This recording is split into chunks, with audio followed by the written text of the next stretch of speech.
Hello friends, Dhamus kitchen and vlog પર તમારું સ્વાગત છે. મિત્રો, આજે આપણે પૌવા અને રવાનો ખૂબ જ ઝડપથી બનતો ટેસ્ટી એવો નાસ્તો બનાવીશું. 100% ગેરંટી છે કે જો એક વખત તમે આ રીતે નાસ્તો બનાવીને તૈયાર કરી લીધો તો બજારમાંથી ખરીદીને ક્યારેય નહીં લાવો. તો ચાલો ઝડપથી નાસ્તાની રીત જોઈ લઈએ. પૌવા અને રવાનો નાસ્તો બનાવવા માટે આપણે અહીંયા 1 કપ જેટલા પૌવા લીધા છે. આ એકદમ નોર્મલ પૌવા છે, જે આપણે બટેકા પૌવા બનાવવા માટે વાપરીએ છીએ એ પૌવા લીધા છે. પૌવાને ચાળી અને ચોખ્ખા કરીને લીધેલા છે. તો હવે આપણે એને બાઉલમાં એડ કરીશું અને પાણી નાખી ખૂબ સારી રીતે ધોઈ લઈએ. પૌવાને ધોયા પછી આપણે એના અંદરનું પાણી કાઢી લઈએ અને ફરી એક વખત થોડું પાણી નાખી ફરીથી ધોઈ લઈએ. આ રીતે 2 વખત ધોઈ લેવાથી પૌવા એકદમ સરસ ચોખ્ખા થઈ જશે અને થોડા સોફ્ટ પણ બની જાય છે. અને ફરી આપણે આ પાણીને કાઢી લેવાનું છે. હવે જુઓ, પાણી કાઢ્યા પછી તમે જોશો કે પૌવા એકદમ સરસ નરમ થઈ ગયા છે. જુઓ, હાથમાં લઈ તમે આ રીતે દબાવશો તો એકદમ સરસ માવો બની જશે. હવે જુઓ, આપણે અહીંયા 1 કપ જેટલા પૌવા લીધેલા છે, એની સામે આપણે અહીંયા અડધો કપ જેટલો રવો લેવાનો છે અને રવાને આપણે પૌવાની અંદર એડ કરી દેવાનો છે. તો અહીંયા મેં થોડો જાડો આવે છે એ રવો લીધો છે. તમારી પાસે જાડો કે ઝીણો કોઈ પણ રવો હોય એ તમે લઈ શકો છો, પણ રવો થોડો જાડો હશે તો રેસીપી એકદમ સરસ બનીને તૈયાર થશે. હવે અડધો કપ રવાની સામે આપણે અહીંયા અડધા કપ જેટલું મોળું દહીં એડ કરવાનું છે. તો અહીંયા મેજરમેન્ટ પ્રમાણે જો આ રેસીપી બનાવીશું તો એકદમ ટેસ્ટી એવી બનીને તૈયાર થાય છે.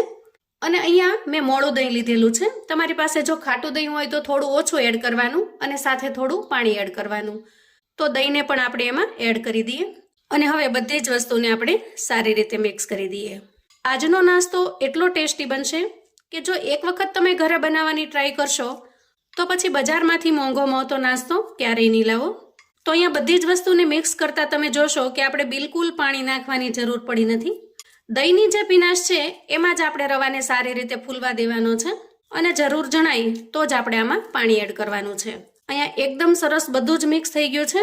હવે આપણે મિશ્રણ પર એક પ્લેટ ઢાંકીશું અને આજના નાસ્તા માટેની એકદમ ટેસ્ટી એવી ચટણી બનાવીને તૈયાર કરી લઈશું. હવે જુઓ, સૌથી પહેલાં અહીંયા હું 3 થી 4 ચમચી જેટલું નાળિયેરનું ખમણ લઉં છું. તો તમે અહીંયા લીલું નાળિયેર હોય તો એને પણ ઉપયોગમાં લઈ શકો છો. અહીંયા 2 ચમચી જેટલા દાળિયા લઈશું, એને એડ કરી દઈએ.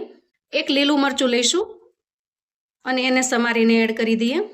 અહીંયા થોડા મીઠા લીમડાના પાન લીધા છે, એકદમ કૂણા હોય એવા, એને એડ કરીએ. 1 નાનો કટકો આદુનો છે એને મેં ટુકડા કરી લીધા છે, એને ઉમેરી દઈએ.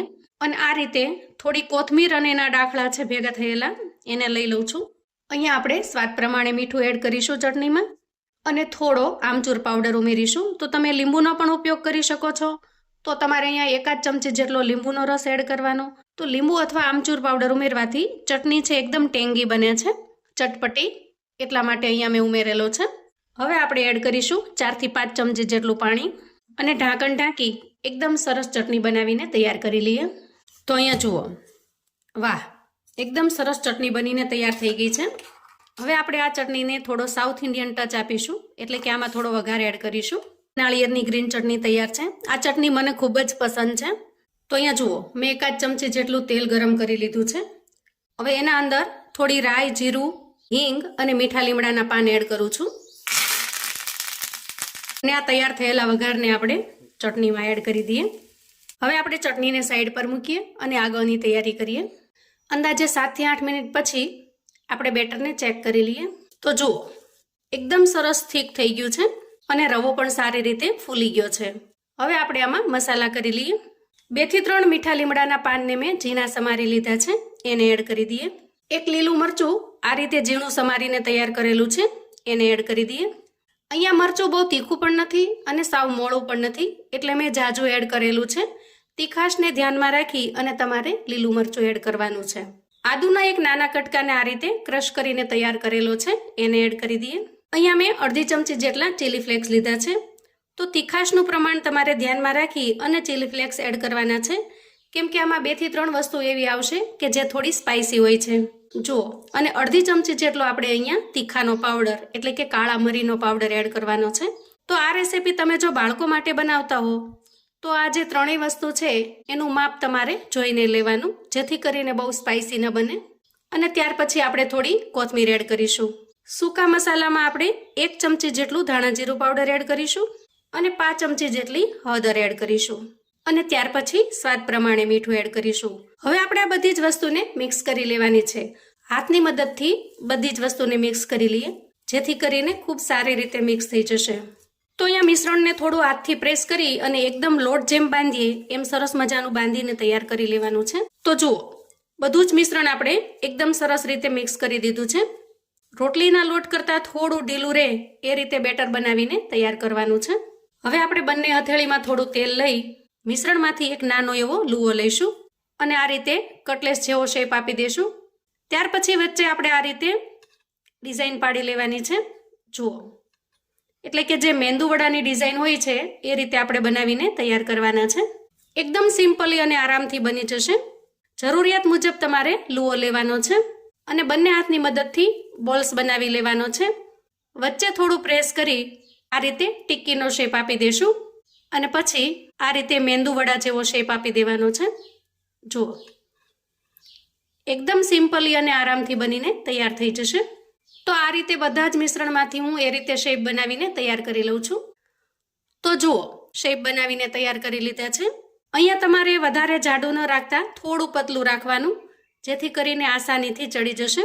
અને અહીંયા જો તમારે આ રીતે મેંદુવડા જેવો શેપ ન આપવો હોય તો તમે જે ખાલી ગોળ બોલ્સ બનાવીએ છીએ એ રીતે બોલ્સ બનાવીને પણ તૈયાર કરી શકો છો. કોઈ પણ શેપમાં તમે આ નાસ્તો બનાવીને તૈયાર કરી શકો છો. તો હવે આપણે જઈશું ગેસ તરફ.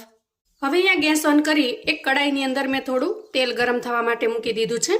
ગેસની ફ્લેમ થોડી હાઈ રાખી આપણે તેલને સારી રીતે ગરમ કરી લેવાનું છે. તો અહીંયા આપણે તેલ ગરમ થયું છે કે નહીં એ ચેક કરી લઈએ. તો જુઓ, તેલ સરસ ગરમ થઈ ગયું છે અને હું એમાં નાસ્તો એડ કરી દઉં છું. આ રીતે સમાય એટલો નાસ્તો આપણે એડ કરવાનો છે. થોડી વાર માટે આપણે બિલકુલ હલાવવાનો નથી. અંદાજે અડધી મિનિટ પછી આપણે કાંટીની મદદથી એને જરા હલાવીશું. તો અહીંયા તમે જોશો કે નાસ્તો ધીરે ધીરે ઉપર આવવા માંડ્યો છે અને તેલની અંદર તરવા માંડ્યો છે. આ સ્ટેજે આપણે નાસ્તાની સાઈડ ચેન્જ કરી લેવાની અને ગેસની ફ્લેમને મીડિયમ રાખી સારી રીતે તળાવવા દેવાનો છે.